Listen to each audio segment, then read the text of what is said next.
Hey everybody, so today we're going to be looking at Jorah Mormont, but before I get started, spoiler alert for both the books and the show because I'm going to be talking about both pretty freely, mostly the show, but if you haven't seen either, tread with caution.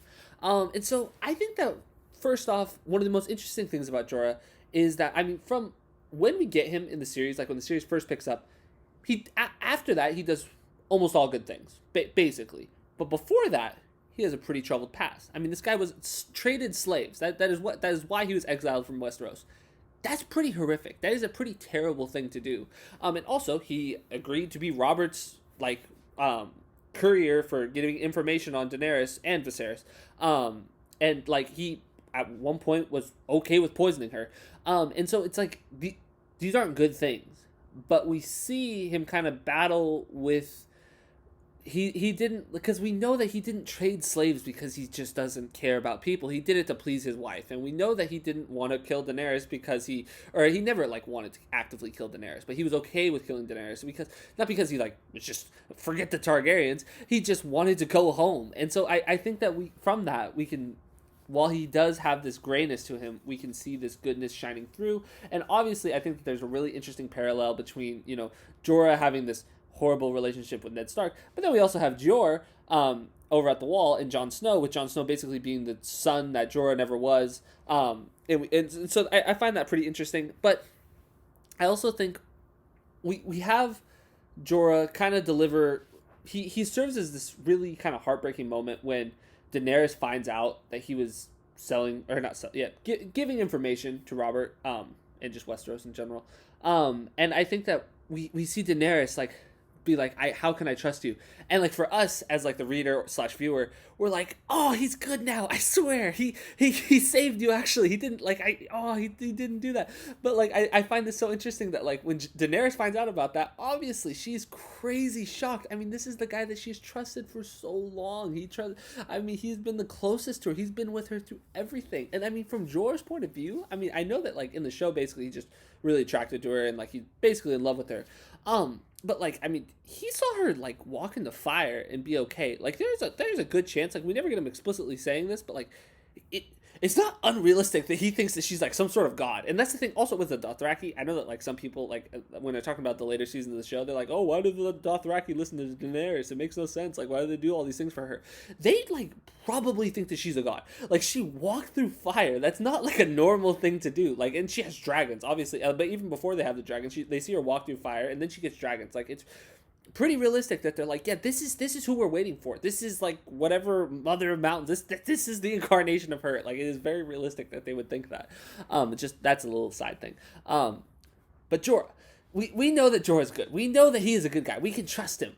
But Daenerys doesn't, and you get it. You get why she doesn't trust him, and it just feels so bad because it's like the sins of his past that we didn't see him actually carry out because they happened prior to the story starting, but we know that he did these things, and it's him kind of having to pay for it in this brutal way with the woman that he loves.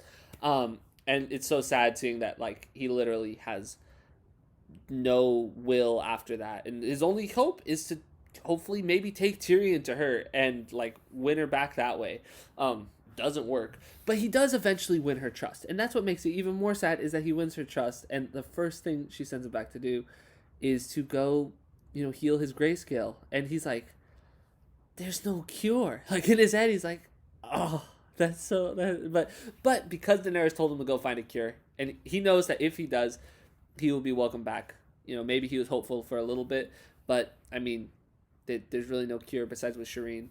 Or at least so we think. But then he meets Sam. Luckily, Sam is able to just kind of discern cures from a book. Wow, that was hard to say.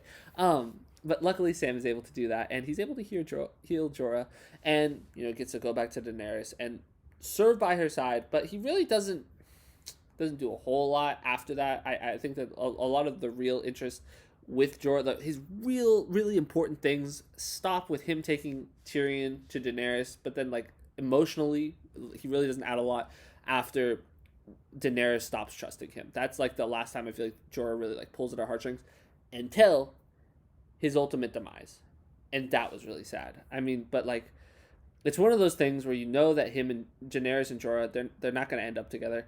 And in the saddest, such a sad thing to say, but like that's how he'd want to go, is protecting Daenerys. That is like he got what he wanted. Of all the people in the Song of Ice and Fire, he probably got the happiest ending because he did what he want. I mean, probably he wanted to marry Daenerys. I mean, that'd be his ideal happy ending, but he knows that that's not going to happen.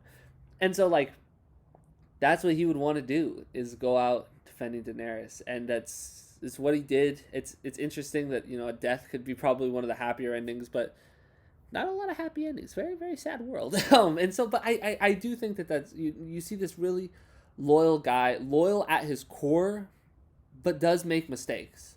You know, he's not a Stark. The Starks rarely make mistakes in terms of doing good things. They make mistakes all the time in terms of in terms of strategy and what's good. But in terms of like morally doing things, whether it's right or wrong, Jorah has done some bad things, and we know that he regrets those things. And that's why he's such an interesting character. So anyway, I hope you guys enjoyed this examination. If you have any criticisms of how I did it, or like things you feel like I should have talked about more, things I should have talked about less, what like criticisms, please let me know. If you have characters that you'd like to see me do an examination for, please comment that below. If you enjoyed this video, make sure to like and subscribe, and have a great day.